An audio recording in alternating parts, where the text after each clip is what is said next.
Hello, this is Julian with Coffee Reviews, and today we'll be reviewing the Guillermo Lomas Wash Processed Ecuador from Sweet Bloom. And there's the bag right there.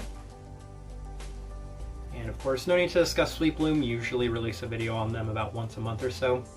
But it is fun that I get to review an Ecuador from them, as it looks like we're coming up on an Ecuador season. Quite a few prestigious coffee roasters around the world have come out with Ecuadorian coffees recently, and I do have quite a few Ecuadorian reviews coming out as well.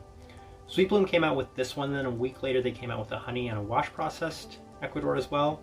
Given that this was the first one they came out with, I do quite enjoy Ecuadorian coffees. I purchased it immediately, and I still think I would have purchased it anyway had those other two come out, because this one sounded like a pretty interesting cup of coffee. And I always say don't sleep on Ecuadors, because most people, when they think of South American coffee, they think of either Colombia or Brazil, but Ecuador holds its own when it comes to South American coffees. I think this one was pretty nice.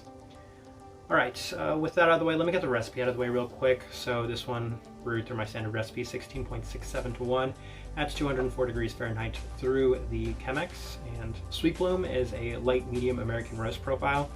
This one of course holds true to that, light medium American roast. With that out of the way, let's start discussing this coffee. This is day 18 of this coffee. Day 6, it was definitely a bit too early to be drinking it. It was the first day I got the coffee. Some slight early caramel and nuttiness in the coffee. Day 8, pretty juicy, citrus forward with some softer, fleshy fruits coming through as well. And then day 10 was the most unique and different day. I got some almost canyon-like characteristics with interesting blackberry acidity, but the beautiful sugary sweetness was dominating and some softer, slight, fleshy fruits coming through at the end.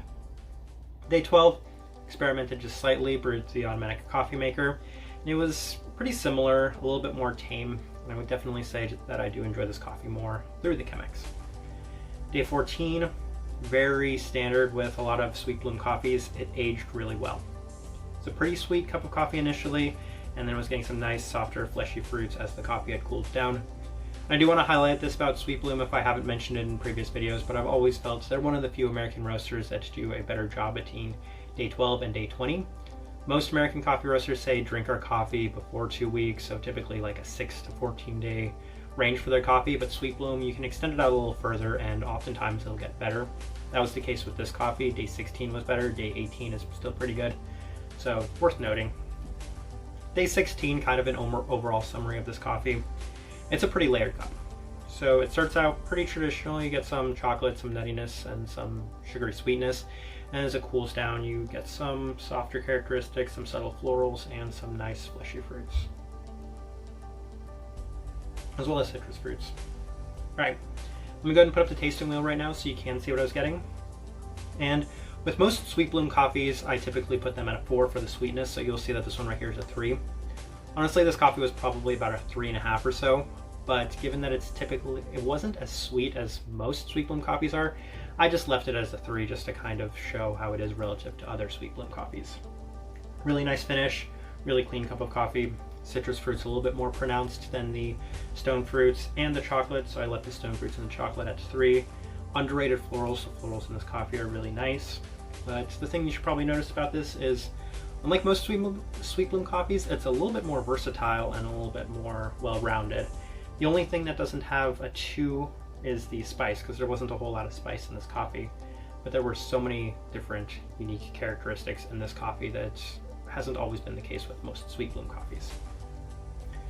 So I definitely enjoyed this, and the type of person I would suggest this coffee to is somebody that does enjoy a little bit more of the traditional coffee with some hidden fruit characteristics. This, especially if you do enjoy Ecuadors, I always feel like Sweet Bloom does such a great job bringing out sweetness of these lesser, I don't want to say lesser, but less common coffee countries like Ecuador.